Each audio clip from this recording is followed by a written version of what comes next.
So think of visual revenue as a decision support system for editors. So what happens today is that Forbes or the New York Daily News or Le Monde or The Sun produce a whole bunch of content on a daily basis. And once they produce that content, they need to figure out exactly where to promote that on their homepage or on a section front page.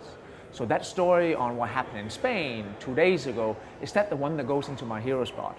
Usually that is a decision that the editor takes based on gut feel and diet coke or something a bit smarter, but we want to provide him a proper decision support system so we can suggest that take the story on Spain, put that up here, take the story on what's happening in Greece, put that over here, and that story on Kim Kardashian, we need to put that on a section front page. But not as you must do this, but as suggestions. So instead of just Scott and Susan having this talk, it'll be Scott and Susan and our system. You guys are here at paidContent 2012.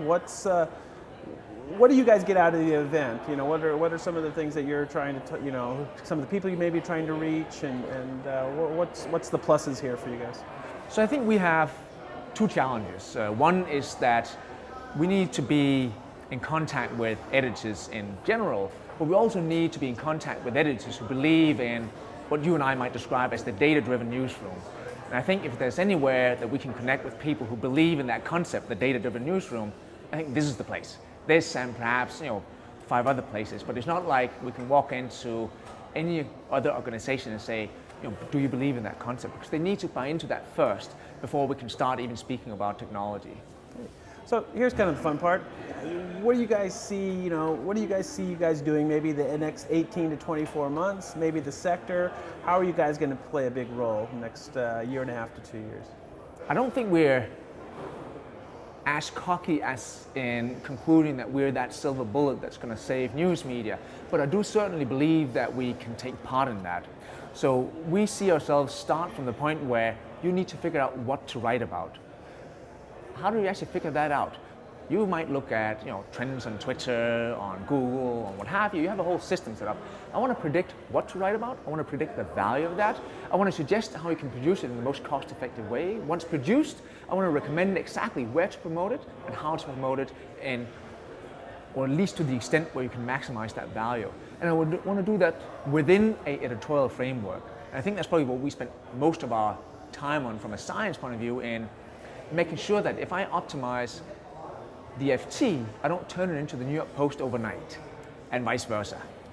So last question, wouldn't be a media company without asking the question, any special announcements coming up, anything we can kind of look for in the next several months maybe to hear from you guys? So we just launched, which I think is super exciting, but I might just be biased here, is instant headline testing. So we have these recommendations. Say I recommend that story on Spain for the hero spot, but you're the editor, so you disagree and say, not that one. Thank you very much, Dennis, but I'm going to go with that local story from Congress.